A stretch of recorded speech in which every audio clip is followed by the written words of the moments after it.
यंदा धोंड्याचा महिना कधीपासून? श्री स्वामी समर्थ. नमस्कार मंडळी. यंदा 2026 आपल्यासाठी खूप खास असणार आहे. कारण 2026 मध्ये अधिक मास, ज्याला आपण पुरुषोत्तम मास किंवा मलमास म्हणूनही ओळखलं जातं, हा दर 3 वर्षांनी येतो. 2026 मध्ये हा मास 17 मे ते 15 जून या कालावधीत असेल. या काळात शुभ कार्य किंवा समारंभ सहसा पुढे ढकललेले जातात. तथापि पूजा अर्चा, दानधर्म आणि भक्ती यांना विशेष महत्त्व असते. हा काळ आध्यात्मिक प्रगतीसाठी आणि भगवान विष्णूच्या उपासनेसाठी अत्यंत शुभ मानला जातो. अधिक मासाला हिंदू पंचांगामध्ये अतोनात महत्त्व आहे. दिनदर्शिका आणि सौर वर्ष यांच्यात सुसंवाद साधण्यासाठी हा अधिक जास्तीचा महिना साधारणपणे दर 3 वर्षांनी येतो. तर 2026 मध्ये अधिक मासाचे आगमन झाल्यामुळे या वर्षात नेहमीच्या 12 महिन्यांऐवजी 13 महिने असतील. या काळात लोक पूजा अर्चा, दानधर्म आणि धार्मिक व्रताकडे अधिक लक्ष देतात. तर अधिक मास 2026च्या तारखा. हिंदू पंचांगानुसार 2026 मधील अधिक मास 17 मे रोजी सुरू होईल आणि 15 जून रोजी समाप्त होईल. हा मास ज्येष्ठ महिन्यात येईल.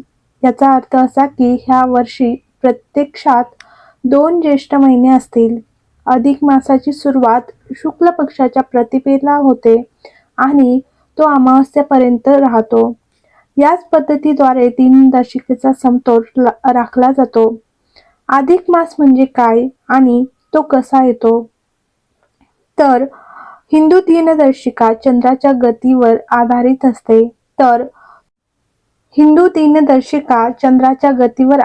असते. तर सौर वर्ष सूर्याच्या गतीचे अनुसरण करते. चंद्र वर्ष हे सौर वर्षापेक्षा लहान असल्यामुळे कालांतराने या दोन्हीमध्ये काही तफावत, विसंगत निर्माण होऊ लागते. ही तफावत दूर करण्यासाठी दर 3 वर्षांनी एक अतिरिक्त महिना, ज्याला अधिक मास म्हणून ओळखले जातो, जोडला जातो. ही संकल्पना काहीशी लीप इतर अधिक वर्ष सारखीच आहे, ज्यामध्ये दर 4 वर्षांनी एक अतिरिक्त दिवस जोडला जातो. अधिक मासाला मलमास असेही का म्हटले जाते? अधिक मासाला मलमास असेही संबोधले जाते कारण ह्या काळात अनेक शुभ समारंभ आणि विधी सहसा पार पाडले जात नाही. यामध्ये खालील गोष्टींचा समावेश होतो.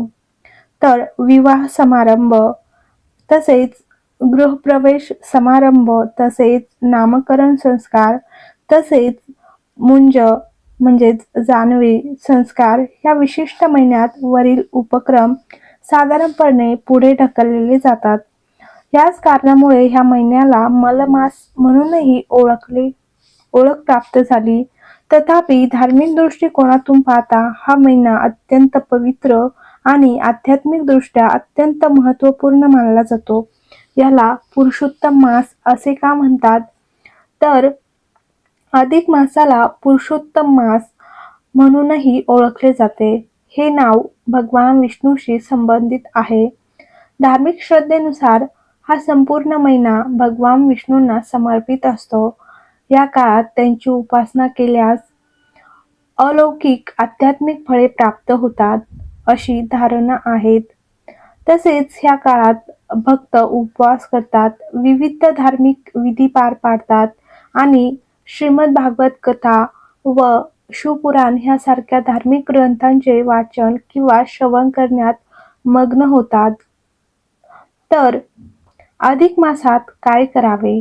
तर ह्या महिन्यात लोक प्रामुख्याने धार्मिक आणि आध्यात्मिक उपक्रमांमध्ये सहभागी होतात, जसे की भगवान विष्णूंची उपासना करणे, तसेच आणि मंत्रांचा जप करणे, धार्मिक प्रवचने आणि कथांचे श्रवण करणे. तर दानधर्म आणि परोपकाराची कामे करणे इत्यादी कामे ह्या मासात केली जाते.